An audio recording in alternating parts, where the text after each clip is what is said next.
जय हिंद दोस्तों। स्वागत है आपका हमारे YouTube चैनल।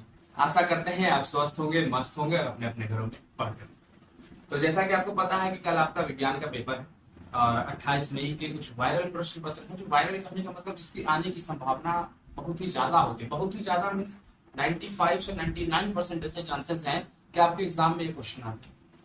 एक्चुअल होता क्या है ना एक्चुअली कि आपके एग्जाम में ऑब्जेक्टिव में प्रश्न पत्र आएंगे, जिसमें कि अगर मैं आपको थोड़ा सा प्रश्न पत्र के बारे में बता दूं कि एक क्वेश्चन के ऊपर आपको 4 ऑप्शन दिए जाएंगे, जिसको हम ऑब्जेक्टिव करते हैं।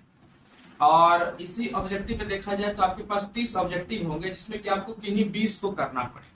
किन्हीं 20 को आपको करना है, तो 30 में आपको किन्हीं 20 को करना है। तो मैं एक आपके सामने 20 क्वेश्चन लेकर आया हूं, जिसको आप अगर ये कर लेते हैं तो कल आप हूबहू यही टिक करके आइए, क्योंकि ये वायरल प्रश्न पत्र है। और वायरल प्रश्न पत्र कहने का मतलब कि आने की संभावना बहुत ही ज्यादा हूबहू उठ के यही आ जाएगी। बस आपको क्या करना है, आपको पढ़ना है, आपको सिर्फ और सिर्फ यहाँ पर देखना है किस प्रकार के क्वेश्चन है, जैसे कैसे कैसे हम लोग एक एक क्वेश्चन, जैसे क्वेश्चन है आप आंसर रट लीजिए, क्वेश्चन है आंसर रट लीजिए। आपको कुछ नहीं करना है, बस आंसर को रटते जाना। ऑब्जेक्टिव कल के कल आपके पेपर में 20 में 20 आ जाए, बस और कुछ नहीं करना है। तो भैया ऑब्जेक्टिव कहाँ से करेंगे, तो ऑब्जेक्टिव भी हम करवा देंगे, आपको टेंशन नहीं लेना, ठीक है।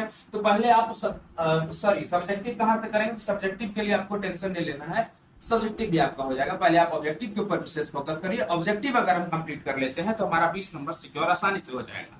तो चलिए एक एक करके अपने क्लास को आगे बढ़ाते हैं और जल्दी से कंप्लीट करके इसे पढ़ लेते हैं। मात्र 20 क्वेश्चन, 20 में 20 आपका, और 100% क्वेश्चन यही आने वाला है। तो बस आपको करना क्या है, आपको समझ लेना, आपको पढ़ लेना है। तो चलिए शुरू करते हैं।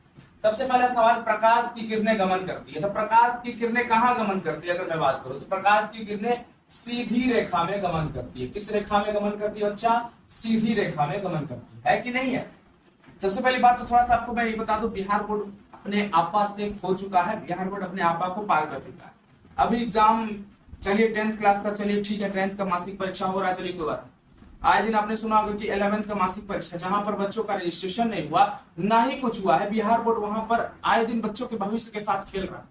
ऐसा क्यों कर रहा है बिहार बोर्ड, क्यों करना चाह रहा है नहीं पता है, लेकिन ये बच्चों के भविष्य के साथ खेलना हुआ। क्योंकि आप क्या कर रहे हैं, कोई सिस्टम आपके पास कुछ है क्या सर, कुछ समझने की क्षमता है कि आपके पास, किस तरह के आप कहते हैं कि हम इतने बड़े लेवल पर अधिकारी बन चुके हैं, लेकिन क्या आप थोड़ा सा भी क्षमता डेवलप करिए सर सोचने का कि आपने अभी तक बच्चों का एडमिशन नहीं लिया, बच्चे किस पंचायत में एग्जाम दें। एक तो मान लीजिए अगर छोटा सा स्कूल है, तो उस छोटे स्कूल में अगर उस पंचायत में बहुत सारा होर्डिंग हो जाए तो बच्चे करेंगे क्या। और टीचर को अनुमान नहीं है कितना बच्चा आएगा, और जब टीचर को अनुमान नहीं है कितना बच्चा आएगा तो कॉपी उस हिसाब से कैसे प्रिंट करवाएंगे सर। तो तरह तरह की बातें हैं सर, तरह तरह की समस्याएं हैं।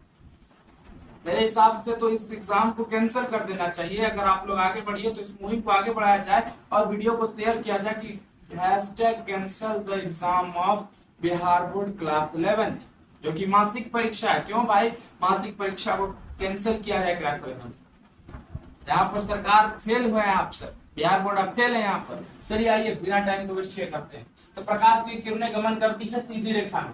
लेंस की क्षमता का मात्रक क्या है, तो लेंस की क्षमता का मात्रक डायोप्टर होता है बच्चा। अगर आप लोग पढ़े होंगे थोड़ा सा अभी, तो क्या होती है, डायोप्टर होती है। लेंस की क्षमता की मात्रक क्या होती है, डायोप्टर, जिसे हम डी से दर्शाते हैं, डी बराबर 1/f होता है। तो ये तरह तरह की बातें। दर्पण का सूत्र क्या है, अच्छा बच्चा दर्पण का सूत्र क्या होता है, दर्पण का सूत्र होता है 1/f = 1/v + 1/u, है ना बालक। क्या होता है दर्पण सूत्र, 1/f = 1/v + 1/u। दर्पण का सूत्र 1/f = 1/v + 1/u।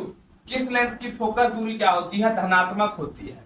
तो किस लेंस की फोकस दूरी धनात्मक होती है, तो हम अगर देखें तो धनात्मक मतलब पॉजिटिव, मतलब उत्तल लेंस जो होती है, क्या उत्तल लेंस की फोकस दूरी क्या होती है, उत्तल लेंस की फोकस दूरी धनात्मक होती है।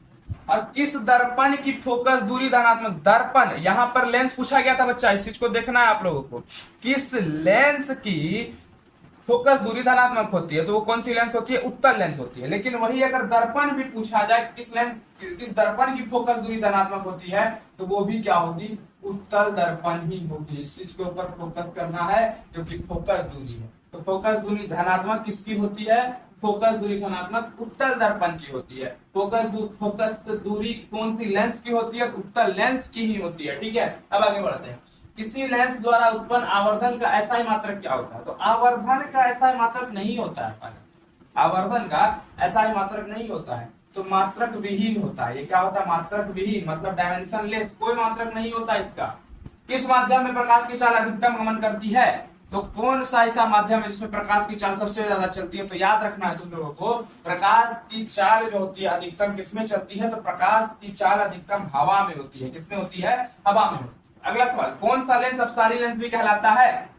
बच्चा, आप लोगों के सामने एक सवाल है, कौन सा लेंस अपसारी लेंस कहलाता है? तो आप लोगों को बता दें, अपसारी अवतल कहलाता है। क्या होता है? अवतल लेंस। कौन सा लेंस? अवतल। और अभिसारी उत्तल कहलाता है। उत्तल अभिसारी, फैला देता है। और वहीं पर अवतल की बात करें तो अवतल क्या कर लेता है? अपने आप में एक जगह पर सिकुड़ लेता है। तो अवतल एक जगह पर आके सिकुड़ लेता है, इसको अपसारी कहते हैं। और अभिसारी मतलब फैला देना, इसलिए उसको उत्तल लेंस कहते हैं। चलिए आगे बढ़ते हैं।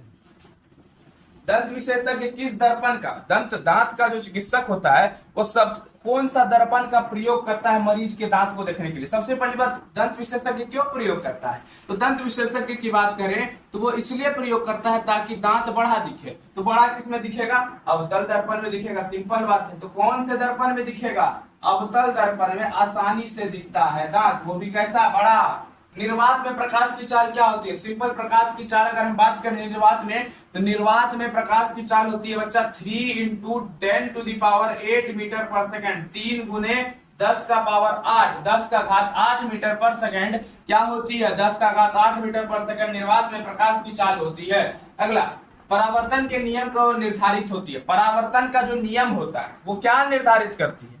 तो अगर मैं बात करूं परावर्तन का नियम क्या निर्धारित करता है, तो हम लोग सिंपल पढ़े आपतन कोण। क्या? आपतन कोण बराबर क्या? परावर्तन कोण होता है। आपतन कोण बराबर परावर्तन कोण, मतलब क्या? आई, एंगल आई बराबर एंगल आर, एंगल आई बराबर एंगल आर। तो आपतन कोण बराबर परावर्तन कोण। नेक्स्ट क्वेश्चन, लेंस में मुख्य फोकस की संख्या कितनी होती है? तो लेंस में मुख्य फोकस की संख्या क्या होती है? 2 होती है। लेंस में मुख्य फोकस की संख्या 2 होती है।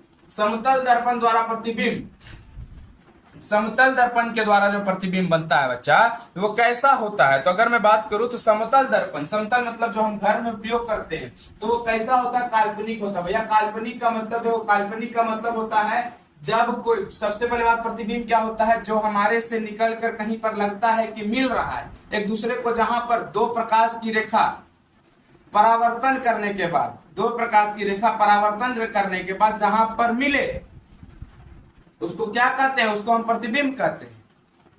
और समतल दर्पण द्वारा बना प्रतिबिंब कैसा होता है? तो काल्पनिक। काल्पनिक का मतलब हम लोग को लगता है कि वो एक दूसरे को काट रहा है, लेकिन वो एक्चुअली में काटता नहीं है, उसको क्या कहते हैं? काल्पनिक कहते हैं।